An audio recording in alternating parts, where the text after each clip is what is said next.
साथियों, यदि आपकी जन्म पत्रिका में भी कोई भी ग्रह नीच राशि का विद्यमान है, तो वो नीच राशि का ग्रह कौन कौन से अशुभ परिणाम प्रदान कर सकता है, ये जानना आपके लिए बेहद आवश्यक है। और इस खास सीरीज में हम यही प्रयास कर रहे हैं। यदि अभी तक आपने अपने लग्न, अपने ग्रह से संबंधित एपिसोड नहीं देखा है, तो यहाँ आई बटन में आपको उसका लिंक मिल जाएगा, जाकर के जरूर देखें, समझें, जानें और उसका उपाय भी करें। और आज इस खास एपिसोड में हम चर्चा करेंगे कि वृश्चिक लग्न की जन्म पत्रिका में यदि सूर्य देव, जी हां, ग्रहाधिपति, वो स्वयं नीच राशि के यदि विराजमान हो जाते हैं, तो वो कौन कौन से अशुभ परिणाम प्रदान करते हैं। साथियों, हमारे सारे ही ज्योतिष के जो शास्त्रीय ग्रंथ हैं, जितने भी क्लासिकल रेफरेंसेस हैं, उसमें नीच ग्रह के बारे में यह कहा गया है कि उसका बल कम नहीं होता, बल तो उसका उतना ही रहेगा, लेकिन वो अशुभ परिणाम देने के लिए बाध्य हो जाता है। आप अपनी जन्म पत्रिका अपने समक्ष रख करके फिर ये एपिसोड देखिए, ताकि बात जो है वो पूरी स्पष्टता से आपको समझ में आ जाए। साथियों, ये रही वृश्चिक लग्न की एक जन्म पत्रिका। सूर्य देव जो कि एक समग्रह है, कर्मेश है, इस जन्म पत्रिका में ना तो बहुत अच्छे ना बहुत बुरे, लेकिन एक समग्रह है, एक एवरेज ग्रह है। लेकिन वो एवरेज ग्रह यदि इस 12th हाउस में, जो कि एक त्रिक भाव है, यदि यहां पर विराजमान हो जाता है, तुला राशि में विराजमान हो जाता है, तो सूर्य देव तुला राशि में एक नीच ग्रह की भूमिका में आ जाते हैं और वो अशुभ परिणाम देने के लिए बाध्य हो जाते हैं। क्या क्या वो करेंगे?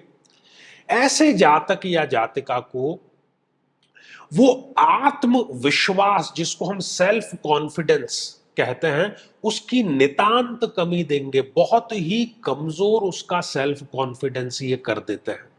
अपने पिता के साथ में संबंध कभी भी व्यक्ति के बेहतर नहीं हो पाते। पिता और ये जो जातक या जातिका है, ये 10 मिनट भी मुश्किल से साथ में बैठते हैं, उसके बाद में कोई ना कोई झगड़ा इनका प्रारंभ हो जाता है। पैतृक संपत्ति जितनी इनको मिलनी चाहिए, उतनी संपत्ति इनको मिल नहीं पाती है। और साथ ही जो पैतृक संपत्ति मिलती भी है, उसमें भी ये कोई भी आगे प्रोग्रेस नहीं कर पाते, वो भी कहीं ना कहीं इनकी डूबत खाते में ही चली जाती है। सूर्य सरकार का प्रतिनिधित्व करता है साथियों। पहली बात तो ऐसा व्यक्ति जो है, वो यदि सरकार में कार्य करना चाहे, तो सरकार में उसका कोई कार्य बनता नहीं। सरकार में यदि वो नौकरी भी कर रहा है, तो किसी ना किसी कारण से उसकी टांग खिंचाई होती रहती है, कहीं ना कहीं अपयश उसके अवश्य ही खाते में आ जाता है। साथियों, सूर्य देव है कर्मेश इस जन्म पत्रिका में। पिता की हमने बात की, इसके अतिरिक्त सूर्य क्या है? अनुशासन है। नियमित रूप से, चाहे दुनिया इधर की उधर हो जाए, वो अपने समय पर प्रकट होते हैं, अस्त होते हैं। लेकिन सूर्य का नीच राशि का होना इस जातक या जातिका के लिए जीवन में अनुशासन नाम की कोई चीज रहती ही नहीं है। व्यक्ति प्रण लेता है, लेकिन वो उस पर चल बिल्कुल भी नहीं पाता। किसी न किसी प्रकार का झूठा आरोप, बदनामी, कलंक जिसको हम कहते हैं, वो इन पर अवश्य ही लग जाता है। अपने पद पर यदि कोई ब्यूरोक्रेसी में है या राजनीति में किसी पद पर है, तो उससे भी उसको बर्खास्तगी का सामना अवश्य करना पड़ता है। साथियों, इसके अतिरिक्त यदि ये किसी स्टूडेंट की जो कि तैयारी कर रहा है, यूपीएससी या अन्य किसी प्रकार के सिविल सर्विसेज की, तो उसमें भी वो अंतिम चरण तक पहुंच करके 2-4 नंबरों से रह ही जाता है। साथियों, सूर्यदेव कहां? इस 12th हाउस में नीच राशि के वो हुए हैं। तो 12th भाव जो है वो व्यय का है, तो व्यक्ति के जो व्यय हैं वो सदैव अधिक रहते हैं, आय सदैव कम रहती है। वृद्धावस्था जो है, या फिर उससे थोड़ा सा पहले ले लें कि रिटायरमेंट की आयु के बाद भी व्यक्ति के जीवन से संघर्ष कभी समाप्त नहीं होता है। विदेश में जाकर के भी उसको जो वो डिजर्व करता है, उतनी सफलता नहीं मिल पाती। शरीरगत यदि हम बात करें, तो पेट, क्योंकि पाचन तंत्र जहां पर की जठराग्नि प्रदीप्त होनी चाहिए सही मात्रा में, वो नहीं हो पाती, तो पेट और पाचन तंत्र से संबंधित किसी न किसी प्रकार का गंभीर रोग इस जातक या जातिका को अवश्य मिल जाता है।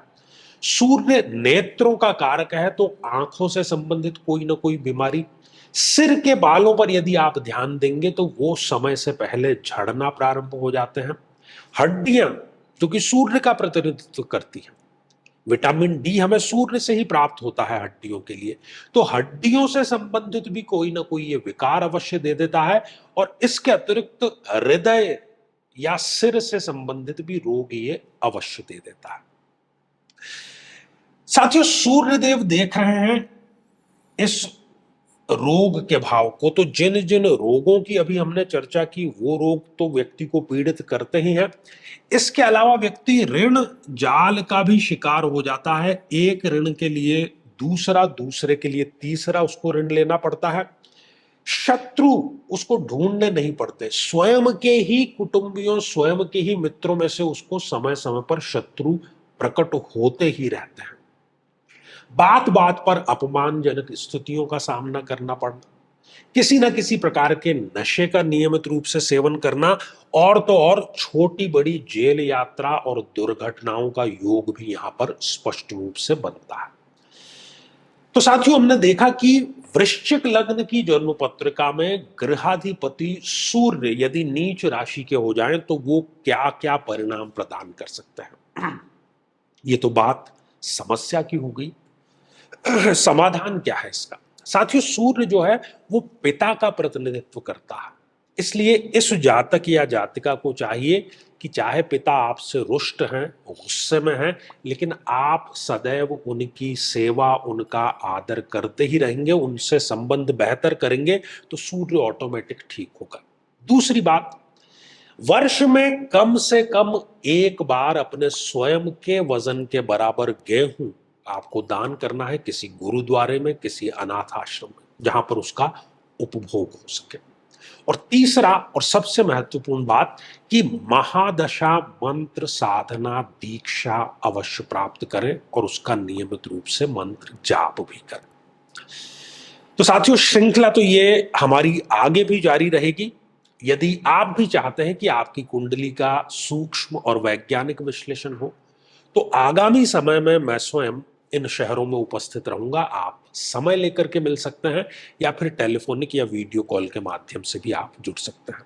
और यदि आप चाहते हैं कि आपके किसी एक प्रश्न का निःशुल्क मार्गदर्शन किया जाए, जो कि हमारे इसी चैनल पर प्रति शनिवार दोपहर 3 बजे हम खास लाइव कार्यक्रम लेकर के आते हैं, लेकिन उसमें शामिल होने के लिए आपको हमारे इस वीडियो को हाइप करना है और उसका जो स्क्रीनशॉट है वो दिए गए व्हाट्सएप नंबर पर भेज देना है।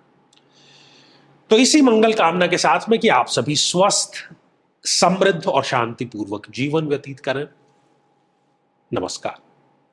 साथियों, कई वर्षों के जन्म पत्र का अध्ययन और लाखों कुंडलियों के अध्ययन के बाद हम ये कह सकते हैं कि यदि किसी की जन्म पत्रिका में मंगल पीड़ित है तो उसको इस ग्रह की महादशा में इन 9 लक्षणों का, इन 9 कष्टों का, पीड़ाओं का अवश्य सामना करना पड़ता है।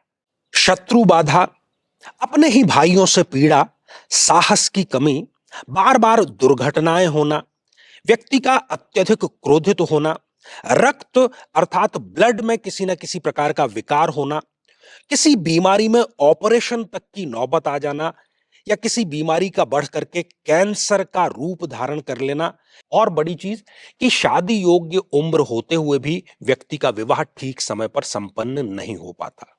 लेकिन साथियों, यदि आप भी इन सभी कष्टों से स्थायी और सटीक मुक्ति प्राप्त करना चाहते हैं तो उसका तरीका है इस ग्रह की महादशा मंत्र साधना दीक्षा, जो विशेष रूप से आपके नाम, आपकी जन्मतिथि के अकॉर्डिंग की जाएगी।